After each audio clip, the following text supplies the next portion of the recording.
All right, so we're diving deep into Hozier today.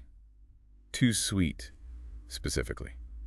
This whole idea of just not quite clicking with someone, being on different wavelengths. Who felt that? Oh, absolutely.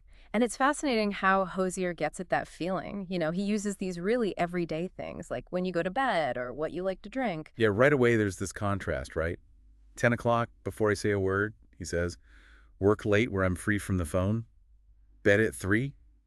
Like this person is in their element late at night, maybe even a bit of a loner. Totally. And then bam, there's this other person. Keeps telling me to live right, Hozier sings. Go to bed before the daylight. But then, get this, you wake up for the sunrise. It's not just about sleep schedules, is it? It's like a whole different way of looking at the world. I was thinking about that. Like maybe it's even deeper. There's research about night owls and early birds, right? Hmm. Night owls tend to be more creative, less conventional. Early birds may be more structured, organized. Hozier might be playing with that a little. Oh, for sure. And then there's that line that keeps coming back. You're too sweet for me. What do you think he means by that? Hmm. Too sweet. It's tricky, right? Maybe the surface level. This other person is just super positive, all sunshine and roses. Yeah, could be. But too sweet can also have this edge to it. Like maybe it's naive or sheltered. It's like he's saying, you haven't seen the world the way I have. You know what I mean? It makes me think about all the talk these days about toxic positivity. Like, we got to make space for the harder stuff too, the messy parts of life. And our speaker here, he seems drawn to that. Exactly. And that's where Hozier's imagery is just like chef's kiss. You've got the speaker liking his whiskey neat, his coffee black, strong, intense, even a bit bitter. Then the other person, bright as the morning, soft as the rain, sweet as a grape. Wow. It's like he's painting these two completely different pictures, and then he throws in smelling like a bonfire lost in a haze. What does that bring up for you?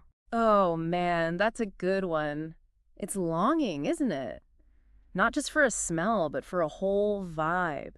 Something untamed, raw, almost primal. The opposite of that too sweet world. He's searching for something authentic, you're saying. Mhm. Something he's not finding in the other person. Nailed it. And it gets even more direct. Remember that line? Don't you just want to wake up dark as a lake? What do you think he's getting at there? Oh, that's powerful. It's not just wanting to sleep in, right?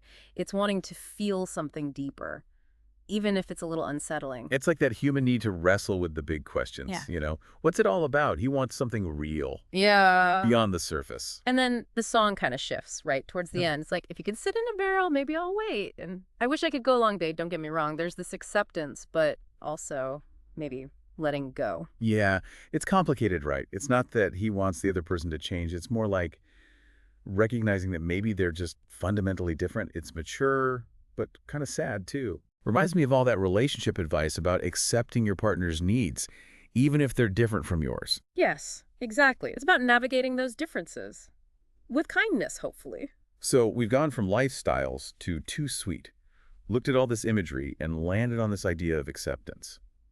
What's the big takeaway for our listeners, would you say? Hmm. Maybe it's this. Just because two people aren't perfectly matched doesn't mean it's doomed. The question is, can we try to get each other, even if we see things differently? That's a great point. And before we go, one last thought. Think about how this song applies beyond romance. What about friends, family, even just how we see the world differently from others? Something to chew on, right?